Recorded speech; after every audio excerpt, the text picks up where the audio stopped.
Hello అండి, welcome to ఎస్పీఆర్టీ family kitchen. ఈరోజు మనం చేసుకుని పోయే రెసిపీ దొండకాయ పచ్చి శనగపప్పు. ఈ శనగపప్పుతో దొండకాయ కర్రీని ఎంతో అద్భుతంగా తయారు చేయవచ్చు. చాలా బాగుంటుంది. అలాగే రుచి కూడా అలాగే ఉంటుంది. చూడటానికి కూడా కలర్ కాంబినేషన్ చాలా బాగుంటుంది. మీరు ఒక్కసారి తయారు చేయండి, చూడండి. బాగోకపోతే మరెప్పుడు చేయొద్దు, అంత బాగుంటుందండి. నాకు తెలిసి మీరు ఒక్కసారి చేశారంటే మళ్ళీ చేసుకొని తినాలనిపించే ఈ కర్రీని మనం ఎలా తయారు చేయాలో, ఏమేమి వేయాలో అనేది మీకు చూపించబోతున్నాము. ఒక్కసారి చూడండి. చాలా ఇష్టంగా తింటారు. దీన్ని చపాతీలోకి అలాగే మన రైస్లోకి కూడా చాలా బాగుంటుంది. కొద్దిగా గ్రేవీలా ఉంటుంది, అలాగే కుర్మాలా ఉంటుంది, అలాగే కూరలా కూడా ఉంటుంది. మీరు ఒక్కసారి ట్రై చేయండి ఫ్రెండ్స్.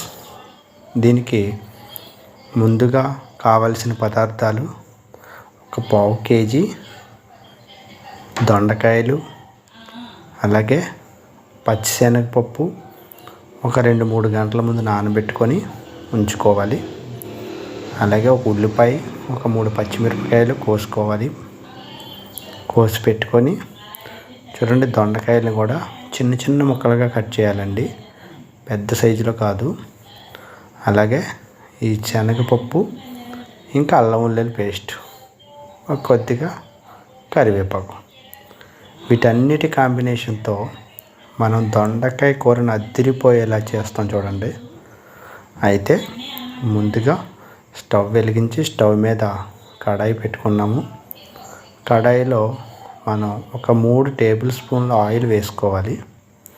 3 టేబుల్ స్పూన్లు ఆయిల్ అయితే మన పావు కేజీ దొండకాయలకి, అలాగే ఒక 100 నుంచి 150 గ్రాముల శనగపప్పుకి కరెక్ట్గా కాంబినేషన్ కుదురుద్ది. చాలా ఇష్టంగా తింటారు. వేడెక్కింది ఆయిల్, కొద్దిగా జీలకర్రను వేసాము.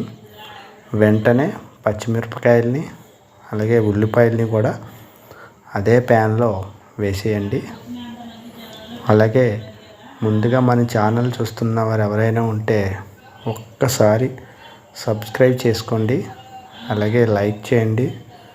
ఇంకా మీ ఫ్రెండ్స్ అండ్ ఫ్యామిలీస్కి మన వీడియోలు నచ్చినట్టయితే షేర్ చేయండి, అలాగే సజెస్ట్ కూడా చేయండి.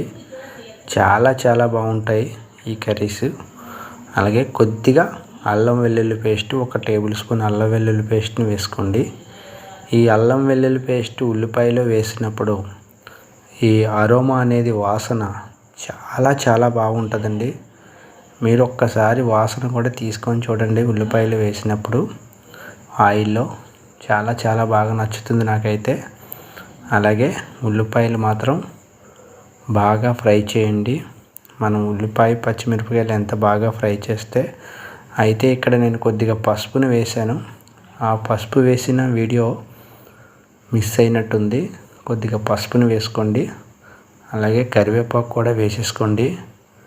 ఇవన్నీ కూడా బాగా మిక్స్ చేయండి. చేసిన తర్వాత మనకి ఒక టైప్ ఆఫ్ కలర్ వస్తుంది, చూపిస్తాను. ఆ కలర్ రాగానే దొండకాయ మనం చిన్న ముక్కలుగా కట్ చేసి పెట్టుకున్నాం కదా, ఆ దొండకాయని ఇందులో వేసేయండి. వేసి 1 మినిట్ బాగా కలపండి, అంటే ఆయిల్ అంతా స్ప్రెడ్ అయ్యేలాగా. 1 మినిట్ కలిపిన తర్వాత వెంటనే మనం నెక్స్ట్ శనగపప్పు నానబెట్టుకున్నాం కదా, ఆ శనగపప్పుని కూడా వేసేసుకోండి. చూడండి, ఉల్లిపాయది నా దొండకాయలంతా కూడా బాగా కొద్దిగా ఆయిల్ స్ప్రెడ్ అయింది. అలాగే శనగపప్పు కూడా వేసేసుకొని ఈ శనగపప్పు దొండకాయలు 2 కలిపి బాగా మిక్స్ చేయండి. అలా మిక్స్ చేస్తే మనకి అక్కడ ఉన్న ఆయిల్, మసాలా, అంటే మనం అల్లం వెల్లుల్లిపాయ పేస్టు, ఇవన్నీ కూడా బాగా మన కూరకి పట్టి బాగా టేస్ట్ వస్తాయి. అలాగే మనం ఇవన్నీ కూడా మగ్గేలాగా ఒక 2 మినిట్స్ ప్లేట్ పెట్టుకోండి. 2 మినిట్స్ తర్వాత ప్లేట్ చూస్తే అలా వస్తుంది. బాగా కొద్దిగా అంటే ఆయిల్లో మగ్గుతుంది. కానీ మన స్టవ్ మాత్రం సిమ్ ఫ్లేమ్లోనే ఉంచండి. హైలో పెట్టొద్దు. కొద్దిగా మీడియం అన్నా పెట్టొచ్చు, కానీ హైలో మాత్రం ఎట్టి పరిస్థితుల్లో పెట్టొద్దు, మాడిపోతుంది. సిమ్లోనే, ఎందుకంటే దొండకాయలో కొద్దిగా వాటర్ అనేది రిలీజ్ అవుతుంది కాబట్టి ఆ దొండకాయలో ఉన్న వాటర్కి శనగపప్పు ఆల్రెడీ నానబెట్టింది కాబట్టి తొందరగా ఉడికిపోతుంది. కొద్దిగా సాల్ట్ కూడా వేసేసుకుంటే ఇంకా తొందరగా ఉడికిపోతుంది సాల్ట్ వేయడం వలన. ఈ సాల్ట్ కూడా బాగా మిక్స్ అయ్యి మనకి ముక్కలకి అలాగే శనగపప్పుకి కూడా బాగా అంటుకొని మంచి టేస్ట్ వస్తుంది. ఆ తర్వాత ఇవంతా కూడా బాగా మగ్గినాక కొద్దిగా కారం తీసుకొని ఒక 2 టేబుల్ స్పూన్లు కారం వేసుకోండి. లేదు కారం ఇంకా తక్కువగా తినేవాళ్ళు ఉంటే 1.5 టేబుల్ స్పూన్ వేసుకోండి. కొద్దిగా ఎక్కువ తినేవాళ్ళు 2.5 టేబుల్ స్పూన్ కూడా వేసుకోవచ్చు. ఎందుకంటే దీంట్లో అల్లం వెల్లుల్లి పేస్ట్ అవన్నీ వేసాం కాబట్టి మసాలా కర్రీ లాగే ఉంటుంది. అవంతా కూడా బాగా కలపండి. అంటే కారం అంతా కూడా బాగా స్ప్రెడ్ అయ్యేలా కలిపి ఒక్క 2 మినిట్స్ మాత్రం ఖచ్చితంగా కారం అంతా కూడా వేగాలి ఆయిల్లో. ఆ ఆయిల్లో వేగితే మనకి కారం టేస్ట్ కూడా పెరుగుతుంది. ఆ తర్వాత బాగా వేపిన తర్వాత మనం 1 మినిట్ మాత్రం మూత పెట్టి ఉంచండి. 1 మినిట్ వెంటనే తీసేయండి. తీసేస్తే అలా తయారవుతుంది కదా. అలా తయారైన దాన్ని మళ్ళీ మరొక్కసారి కలిపి వాటర్ అనేది క్వాంటిటీ చూసి యాడ్ చేసేసుకోండి. అదండి ఒక్క లోట అంటే మొత్తం అంతా కూడా మునిగిపోయి మనం చేసిన కర్రీ. ఇంకా పైకి ఒక 1/2 ఇంచ్ వాటర్ పైకి ఉండాలి. అలా ఉన్నప్పుడే ఈ దొండకాయ అంతా కూడా బాగా మగ్గి ఉడికి మన కూర టేస్ట్ వస్తుంది. ఒక్కసారి ఇలాంటి టైంలో వీలైతే మీరు ఉప్పు కారం సరిపోయిందో లేదో టేస్ట్ కూడా చెక్ చేసేసుకోండి. అలా చెక్ చేసుకుంటే మనకు కావాల్సిన ఏదైనా వాటర్ ఏదైనా పడుతూ ఉంటే, మనకి సాల్ట్ ఏదైనా పడాలనుకుంటే ఇలాంటప్పుడే వేసేసుకోండి. లేదంటే చివరిలో కూడా వేసుకోవచ్చు. అలా మూత పెట్టి ఒక 10 నిమిషాలు అయితే మాత్రం ఖచ్చితంగా సరిపోతుంది నేను వేసిన వాటర్కి. చూడండి 10 నిమిషాలు అయినా ఇంకా మిగిలే ఉంది వాటరు. ఆ వాటర్ అంతా కూడా 97% వరకు అయిపోయేలాగా, అంటే ఒక 3% గ్రేవీ తయారవుతుంది.